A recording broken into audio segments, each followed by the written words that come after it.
J'aimerais que vous m'aidiez à résoudre une difficulté. Récemment, les dirigeants ont chargé la sœur Liu de travailler avec moi en tant que dirigeante d'équipe. J'ai découvert qu'elle avait un bon calibre et qu'elle savait échanger sur la vérité pour résoudre des problèmes. Les frères et sœurs la consultent quand ils ont des problèmes et les dirigeants lui assignent des tâches qui sont vraiment très importantes.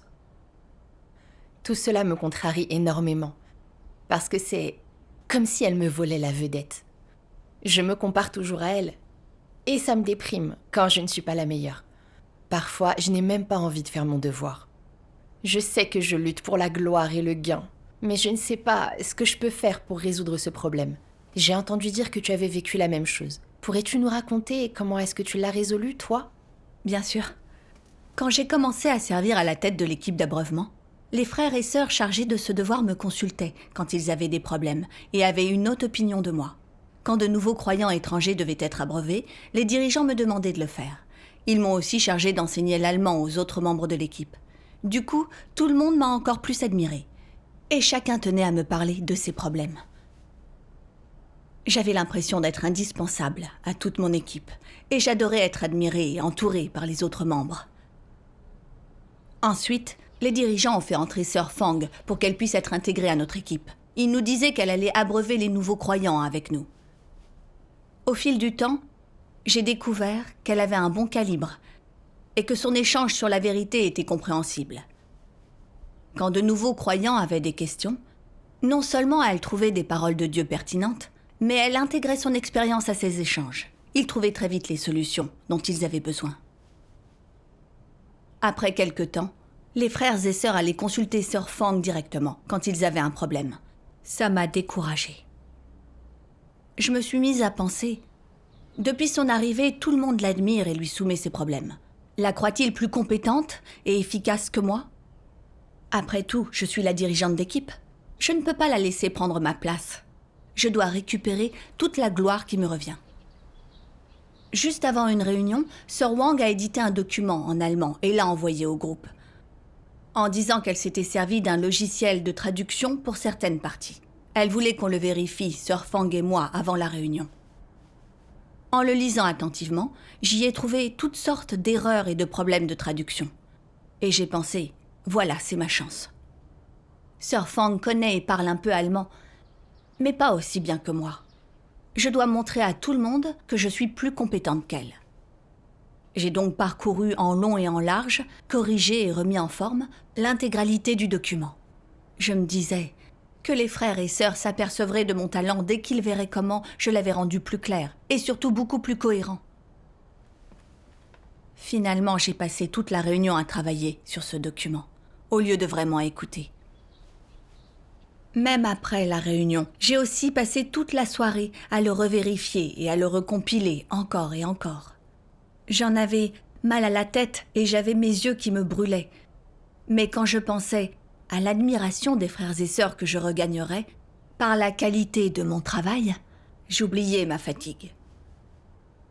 J'ai envoyé le document au groupe le lendemain. Quand les autres ont discuté des problèmes d'abreuvement des nouveaux croyants, ils ont tous interrogé Sœur Fang sur les points qu'ils ne comprenaient pas. Aucun d'entre eux n'a précisé que j'avais corrigé la traduction toute seule.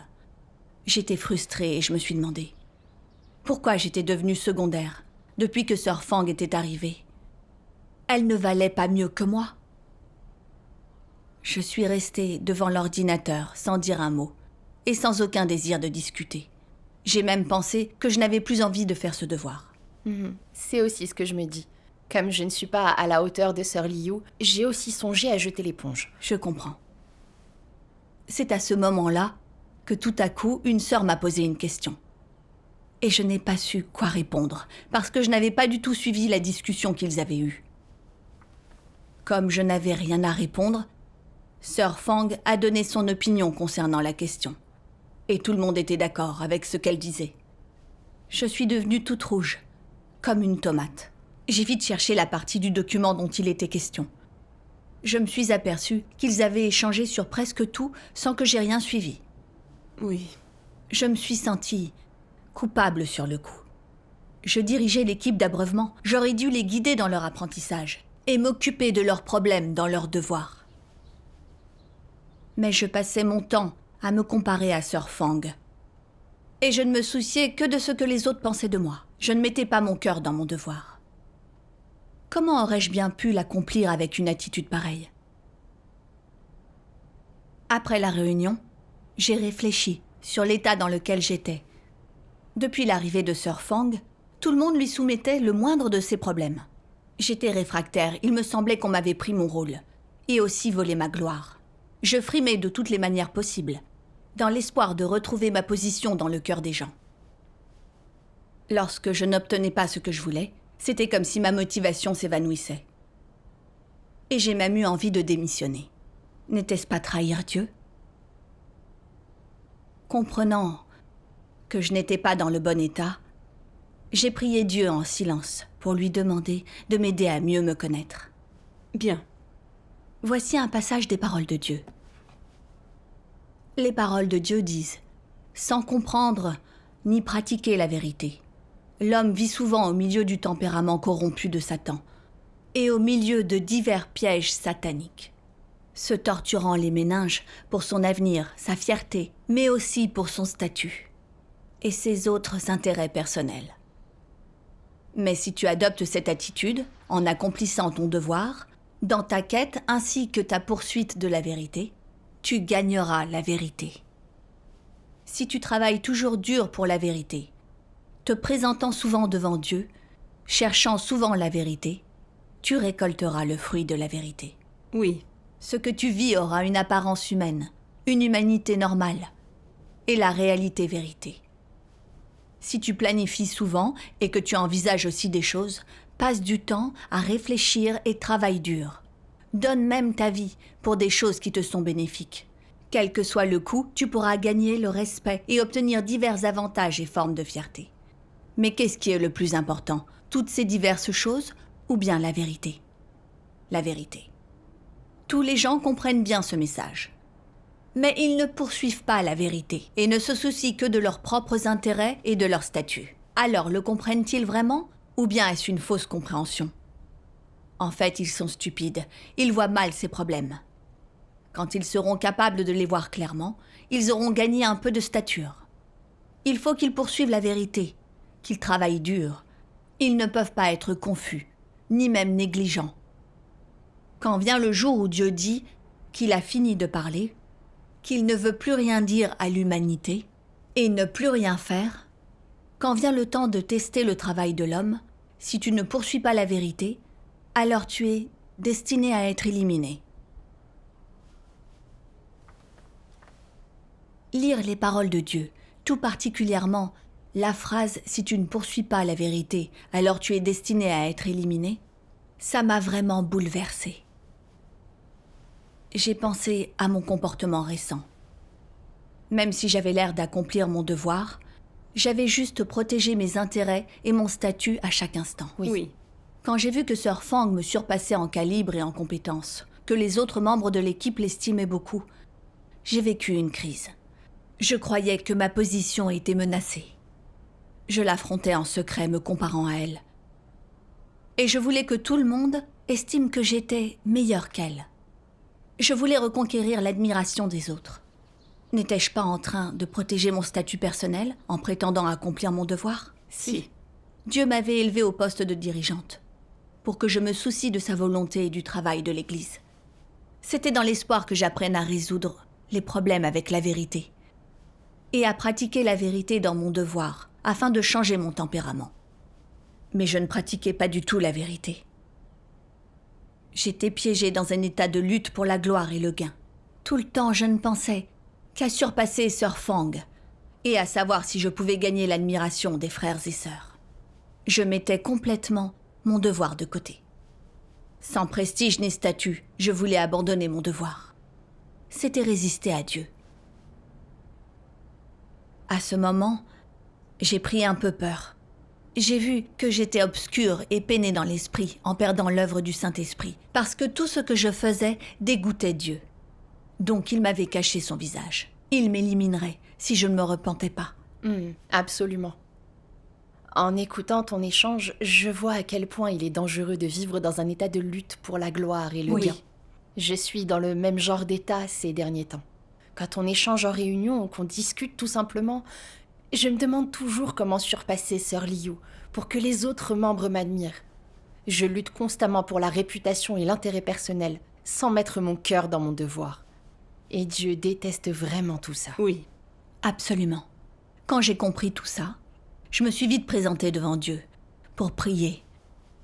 J'ai dit « Oh Dieu, je ne veux pas ne parler et n'agir que pour mon prestige et mon statut, mais je ne peux pas m'en empêcher. S'il te plaît, guide-moi pour mettre la vérité en pratique. » J'ai lu un passage des paroles de Dieu qui m'a expliqué comment je pouvais renoncer à tout cela. Lequel était-ce ? Offre à Dieu un cœur vrai et tu pourras obtenir la vérité. Je vais le lire. D'accord. Les gens capables de pratiquer la vérité peuvent accepter l'examen par Dieu de leurs actes. Quand tu acceptes l'examen de Dieu, ton cœur est sur le droit chemin. Si tu ne fais des choses que pour que les autres les voient, et sans accepter l'examen de Dieu, alors Dieu est-il toujours dans ton cœur ? Les gens de ce type n'ont aucune révérence pour Dieu. Ne fais pas toujours les choses pour toi-même. Ne considère pas toujours tes propres intérêts. Ne pense pas à ton propre statut, ton prestige ou ta réputation. Ne te soucie pas des intérêts humains. Tu dois d'abord penser aux intérêts de la maison de Dieu et en faire ta priorité. Être attentif à sa volonté. Et te demander si tu as été impur en faisant ton devoir. Si tu as été complètement loyal, complètement responsable. Si tu as fait tout ton possible. Et si tu as sincèrement songé à ton devoir et au travail de la maison de Dieu. Tu dois réfléchir à tout ça. Pense-y souvent, et il sera facile de bien faire ton devoir. Amen. Amen. Les paroles de Dieu sont très claires. Dieu a une place dans le cœur de ceux qui se soucient de sa volonté et qui peuvent accepter son examen dans tout ce qu'ils font. Ils sont capables de renoncer à leur renommée, leur statut, leurs intérêts et de se soucier des intérêts de Dieu, se consacrant pleinement à accomplir leurs devoirs. Ce sont ces personnes qui apportent de la joie à Dieu. L'échange de Sœur Fang sur la vérité était clair et résolvait des problèmes. Et ses suggestions étaient plus utiles à notre travail que les miennes ne l'étaient. C'était très profitable au travail de l'Église et aux vies de nos frères et sœurs. Il était bon pour notre travail que les autres consultent Sœur Fang, plus que de me consulter. Tout le monde pouvait apprendre et croître ensemble. C'était une bonne chose. Oui. Oui. Mais au lieu de penser à tout ça, je ne me souciais que de mes intérêts et de ma position. Voyant que les autres admiraient beaucoup Sœur Fang, j'ai eu comme l'impression qu'elle avait volé ma place, et je l'ai affrontée en secret. N'était-ce pas troubler et léser les intérêts de l'Église ? Je me suis sentie coupable quand j'ai pris conscience de tout ça, et j'ai voulu pratiquer la vérité pour pouvoir satisfaire Dieu. J'ai fait un effort conscient pour renoncer à ma renommée et à mon statut. Quand on échangeait et qu'on étudiait tous ensemble, j'ai arrêté d'essayer de frimer pour pouvoir paraître encore meilleure qu'elle. À la place, j'ai tâché de me calmer devant Dieu et de me demander comment échanger le plus efficacement. J'ai réagi convenablement quand des frères et sœurs exposaient leurs problèmes à Sœur Fang. Je me disais que la personne consultée n'avait pas d'importance si le problème était résolu. Quand je rencontrais des problèmes, je la consultais et j'écoutais ce qu'elle avait à me dire. J'étais apaisée. En ayant agi de cette manière, j'ai bénéficié de l'orientation du Saint-Esprit et résolu des problèmes. Du coup, le travail de l'équipe a beaucoup progressé. J'ai remercié Dieu pour son orientation. Dieu soit loué. On obtient les bénédictions de Dieu en pratiquant de cette manière. Amen. Après cette expérience, j'ai cru que j'avais acquis une certaine connaissance de moi-même et un peu changé. Mais il s'est passé quelque chose plus tard qui m'a permis de me comprendre plus profondément. Un après-midi, une dirigeante m'a envoyé un message pour me dire qu'elle voulait que Sœur Fang m'aide dans l'une de mes tâches afin qu'elle soit finie le plus vite possible. Je n'étais pas contente, après avoir lu le message. J'étais responsable de cette tâche depuis le début. L'intervention soudaine de Sœur Fang me donnait l'impression que la dirigeante la pensait meilleure que moi et croyait qu'elle pouvait rendre mon travail plus efficace. Alors, si ce projet était mené à bien, les efforts de Sir Fang ne passeraient pas inaperçus. Je savais qu'elle était intelligente et efficace, que son calibre et ses compétences étaient meilleurs que les miens. De plus, les autres appréciaient Sir Fang. J'avais comme l'impression qu'une crise s'approchait. Si la dirigeante voyait que Sir Fang s'en sortait mieux que moi, ne lui donnerait-elle pas mon poste de dirigeante d'équipe ? Quand cette idée m'est venue à l'esprit, l'angoisse m'a gagnée. J'ai réalisé que je luttais encore contre Sir Fang pour le statut. Rien qu'à l'idée de savoir qu'elle risquait de prendre ma place de dirigeante, ça me rendait très nerveuse, de peur de perdre ma position. Oui. J'ai pensé, je dois prouver à la dirigeante que je suis à la hauteur de la tâche. Alors j'ai divisé le projet en 2 parties distinctes pour qu'on s'occupe chacune d'une. Comme ça, la dirigeante saurait qui avait fait quoi et verrait clairement qui avait le mieux travaillé. Alors mon sens de la compétition, que je n'avais pas éradiqué, s'est réveillé. Après avoir divisé la tâche en 2, je n'ai fourni aucun détail à Sir Fang, parce que je ne voulais pas lui livrer tout ce que je savais, car j'avais peur qu'elle se mette très vite au niveau. Je lui ai juste envoyé un message sommaire concernant la tâche. Puis, elle et moi, on a travaillé séparément. Pendant les jours suivants, j'ai travaillé sur ce projet sans interruption, en me disant que si je finissais vite, avec un travail de qualité, la dirigeante penserait sûrement que j'étais plus efficace que Sir Fang. J'obtiendrais alors son approbation et garderais mon poste. En même temps, quand les frères et sœurs avaient besoin d'aide dans leurs devoirs, je faisais mon possible pour leur accorder du temps, en me disant que mieux je jonglerais, mieux je prouverais mon importance dans l'équipe et que je pouvais tout faire. Alors je serais solide comme un roc. J'observais les progrès de Sir Fang par peur de prendre du retard. Au lieu de trouver de la sérénité dans mon devoir, je suis devenue anxieuse. J'abordais les problèmes sans perspicacité. Je progressais lentement. J'étais obsédée par la recherche de la gloire et du statut. Si la dirigeante n'avait pas compris ce qui se passait, je n'aurais pas réfléchi. Au bout d'une semaine, comme le projet ne progressait pas, la dirigeante a voulu faire le point et m'a demandé comment ça se passait. Elle a souligné qu'aucune de mes tâches n'avait été bien faite. Et elle m'a demandé sur quoi je travaillais. Je me suis trouvé des excuses, disant que j'avais mal géré mon temps et que le travail était difficile. En réalité, je savais très bien que c'était parce que je cherchais encore la gloire, le statut et le gain. Je travaillais mal avec Sir Fang et je ne mettais pas de cœur à l'ouvrage. Dieu ne m'orientait plus. Comme je me cherchais des excuses, la dirigeante a critiqué mon organisation de travail et m'a interrogée sur mon état. Je lui ai dit ce que je révélais depuis quelque temps. Alors elle m'a lu un passage des paroles de Dieu, a échangé avec moi et disséqué l'origine de la lutte pour la gloire ainsi que pour le gain. Ça m'a aidé à comprendre. Je vais vous le lire. D'accord. Dieu a dit « Chaque fois que les antéchrists veulent faire partie d'un groupe, la première chose que font ces personnes est de gagner la confiance et l'appréciation des autres, et de faire en sorte que davantage de gens les respectent, les admirent et les vénèrent, afin d'atteindre leur objectif qui est de détenir le pouvoir absolu et d'avoir toujours le dernier mot dans le groupe. Pour atteindre le statut, et pour être de surcroît le maître incontesté dans un groupe, ils feront tout ce qui est en leur pouvoir, n'épargnant aucun individu, ni même aucun facteur qui menacerait leur statut.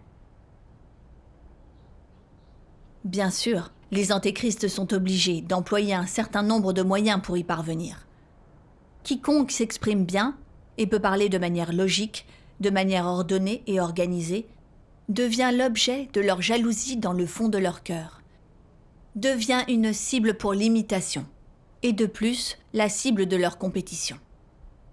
Ceux qui poursuivent la vérité et ont une conviction qui aide et soutiennent les frères et sœurs, les faisant sortir de la négativité et de la faiblesse, deviennent la cible de leur compétition.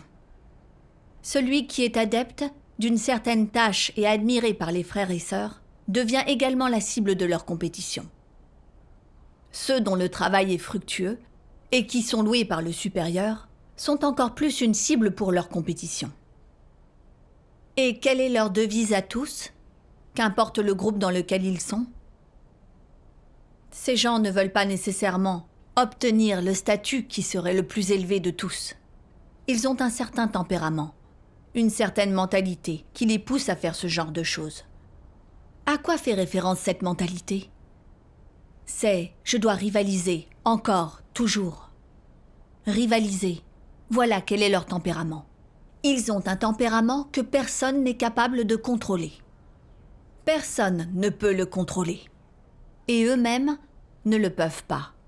Il faut qu'ils rivalisent. C'est vrai. C'est vrai. J'ai réfléchi à ce que ce passage révélait sur ces états. Il décrivait celui dans lequel j'étais. Dans mon devoir, je voulais avoir un certain statut et je voulais que les autres m'admirent.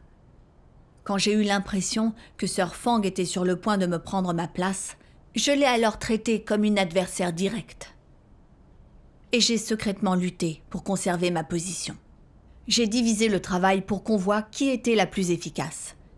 Et si j'ai aidé les frères et sœurs à résoudre leurs problèmes, c'était pour montrer que j'étais plus impliquée qu'elles, que je comprenais mieux la vérité et le travail, dans l'espoir de prouver que j'étais un membre de l'équipe compétent et de consolider ainsi ma position.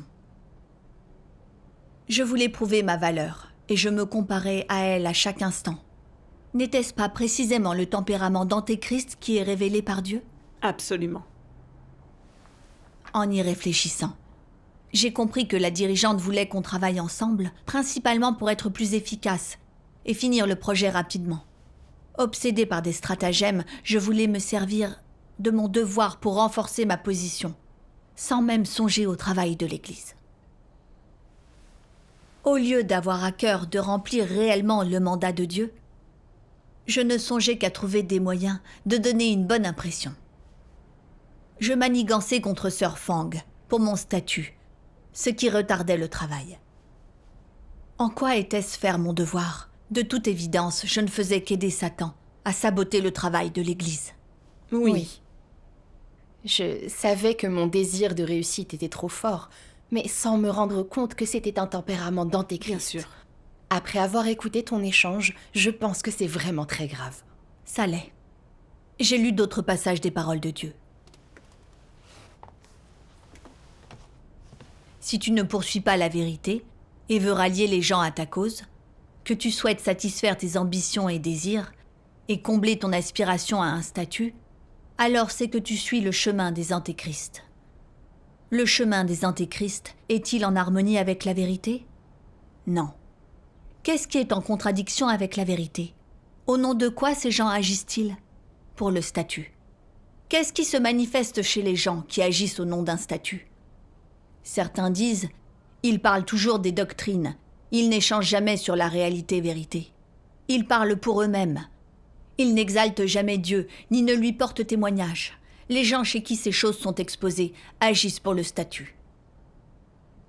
Si tu es obsédé par le statut et le prestige, si tu les chéris si tendrement que tu ne peux les abandonner, que tu as l'impression qu'en l'absence de statut et de prestige, il n'y a ni joie, ni espoir de vivre, que tu dois vivre toute ta vie pour le statut et le prestige, que tu dois être dirigé par ces deux choses, que même si tu n'atteins pas tes objectifs, tu ne peux pas renoncer, et que tu dois persévérer tant qu'il y a une lueur d'espoir, si tu conçois de telles pensées, alors il est peu probable que tu sois très exigeant envers toi-même vis-à-vis de ce que tu entreprends, et tu es susceptible d'ignorer ta pratique.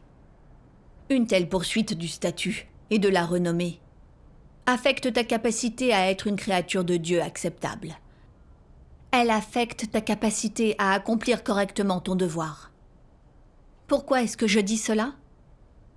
Rien n'est plus répugnant à Dieu que les gens qui recherchent le statut. Parce que la poursuite du statut est un tempérament corrompu, qui provient de la corruption de Satan, et qui, du point de vue de Dieu, ne devrait pas exister. Dieu n'a pas ordonné que cela soit donné à l'homme. Si tu rivalises et luttes toujours pour le statut, le chéris, et t'efforces de le saisir constamment, n'est-ce pas un peu la nature de l'antipathie envers Dieu? Le statut n'est pas ordonné pour les gens par Dieu. Dieu fournit aux gens la vérité, le chemin et la vie. Et finalement, il fait de chacun d'eux une créature acceptable de Dieu. Une créature de Dieu petite et insignifiante. Oui. Pas quelqu'un qui a du prestige, un statut, et qui est vénéré par des milliers de gens. Et donc, quel que soit l'aspect selon lequel il est considéré, la poursuite du statut est toujours une impasse. Peu importe à quel point ton excuse pour rechercher un statut est raisonnable, ce chemin est toujours le mauvais, et n'est pas loué par Dieu. Quels que soient les efforts que tu fais, et le prix que tu payes, même si c'est ton souhait, Dieu ne te donnera pas de statut, et s'il n'est pas donné par Dieu, tu ne l'obtiendras pas. Continue à lutter, il n'y aura qu'un seul résultat, c'est la mort. Ceci est une impasse, tu comprends, n'est-ce pas? J'ai été terrifiée, après avoir lu les paroles de Dieu. Dans mon devoir, je ne cherchais pas vraiment la vérité. À la place, je poursuivais la gloire et le statut pour satisfaire mes désirs. J'étais sur le chemin d'un antéchrist. Je me suis demandé, pourquoi est-ce que toutes ces choses m'obsédaient autant? C'était à cause de la corruption de Satan. Depuis mon enfance, j'avais entendu dire « L'homme cherche à s'élever, l'eau coule vers l'aval ». Et aussi, tout bon soldat rêve de devenir général. Imprégné des poisons de Satan, je sentais que je ne vaudrais rien si je me contentais de la moyenne. Je pensais que je n'aurais aucune valeur si je n'étais pas au sommet. C'était même devenu le socle de ma personnalité. Même une fois croyante, je n'ai pas réussi à arrêter d'obéir à ces philosophies sataniques. Quand on me surpassait, j'éprouvais le besoin de rivaliser avec la personne et de tout tenter pour prouver ma valeur. Je voulais avoir une place dans le cœur des gens, qu'ils se pressent autour de moi et m'admirent. Je pensais que ça constituait ma valeur. Avec ce genre de point de vue et ce but, je ne pouvais pas bien faire mon devoir depuis la position d'un être créé. Je faisais semblant de faire mon devoir en rivalisant avec Dieu. J'offensais le tempérament de Dieu et lui résistais. Si je ne me repentais pas, Dieu m'éliminerait. Cette pensée m'a terrifiée. J'ai compris que j'étais sur un chemin dangereux. Je me suis tout de suite présentée devant Dieu et je me suis repentie. Que je garde mon poste de dirigeante d'équipe ou non, que Sœur Fang me remplace ou non, j'étais prête à me soumettre. Grâce à ton témoignage, je comprends mieux que lutter pour le statut, par essence, c'est prendre le chemin d'un antéchrist, que c'est disputer son peuple à Dieu. Ça. Exactement. Ce n'est donc vraiment pas un bon chemin à emprunter pour nous. Et je comprends maintenant qu'il est très dangereux. Il l'est. Autrefois, je pensais toujours que je révélais juste un peu de corruption, donc je ne le prenais pas sérieusement. J'ai compris que c'était grave grâce au jugement et à la révélation des paroles de Dieu. Et j'ai sincèrement voulu résoudre cette corruption. Je me suis mise à lire des paroles de Dieu, exposant les gens cherchant ces choses. Il y a un passage qui m'a marqué et aidé à trouver un chemin, si je vous le lisais. D'accord. D'accord. En tant que l'une des créatures de Dieu, l'homme doit certainement garder sa propre place et se comporter consciencieusement. Garde avec dévouement ce qui t'est confié par le Créateur. N'agis pas de manière déplacée. Ne fais rien qui dépasse l'étendue de tes capacités, ou bien qui soit répugnant pour Dieu. N'essaie pas d'être grand, surhumain ou au-dessus des autres, et ne cherche pas non plus à devenir Dieu. C'est comme cela que les gens ne devraient pas désirer être. Chercher à devenir grand ou surhumain est complètement absurde. Chercher à devenir Dieu est encore plus scandaleux. C'est vraiment dégoûtant et aussi méprisable. Ce qui est louable et ce à quoi les créatures devraient tenir, plus que toute autre chose, c'est de devenir une véritable créature de Dieu. C'est le seul objectif que tous les individus devraient poursuivre. Amen. Les paroles de Dieu ont illuminé mon cœur et j'ai compris sa volonté. Un être créé ne devrait pas chercher à être quelqu'un d'exceptionnel ou un surhomme. On doit prendre notre place de créature de Dieu et accomplir avec constance les tâches qu'il nous confie. Voilà le bon objectif. Et c'est la seule poursuite que Dieu approuve. C'est vrai. T'entendre dire ça me fait aussi penser à Job. On le considérait comme l'homme le plus important d'Orient. Et les autres l'admiraient et l'enviaient. Job ne chérissait pas du tout ce statut. Il était vraiment très raisonnable devant Dieu, capable d'occuper sa place d'être créé. Et il a cherché à emprunter le chemin de Dieu, craindre Dieu et aussi s'éloigner du mal. Quand du jour au lendemain, il a tout perdu, c'était une situation tragique. Il n'a pas blâmé Dieu et il ne s'est pas dit qu'il pouvait un jour perdre son statut et ne plus être admiré. Il n'a pas non plus essayé de récupérer ce qu'il possédait pour que les gens continuent à l'estimer et à l'admirer. Il s'est soumis aux règles et arrangements de Dieu. Et finalement, il a dit « L'Éternel a donné et l'Éternel a ôté. Que le nom de l'Éternel soit béni. » Amen. Job a offert un témoignage retentissant à Dieu. Il était à la hauteur de ce que Dieu attend d'un être créé, gagnant son approbation. Nous devons suivre son exemple. Oui. Quand j'étais de nouveau tentée de me battre pour la gloire et le gain, sciemment je priais Dieu et renonçais à moi-même. Et j'allais chercher Sœur Fang pour parler des problèmes de notre travail. Et lorsque je me suis vraiment ouverte à elle, j'ai découvert qu'elle avait vraiment de bonnes idées sur beaucoup de choses. Et on a très vite élaboré un plan d'action en collaborant. Sœur Fang a fait aussi l'effort de me partager son expérience ainsi que son vécu pour m'aider à être plus efficace. J'ai été à la fois honteuse et très émue. Avoir une partenaire comme elle à mes côtés m'était très utile. Je me suis haïe pour mon aveuglement. En luttant pour la gloire et le gain, j'ai raté tant d'occasions de gagner la vérité. Oui.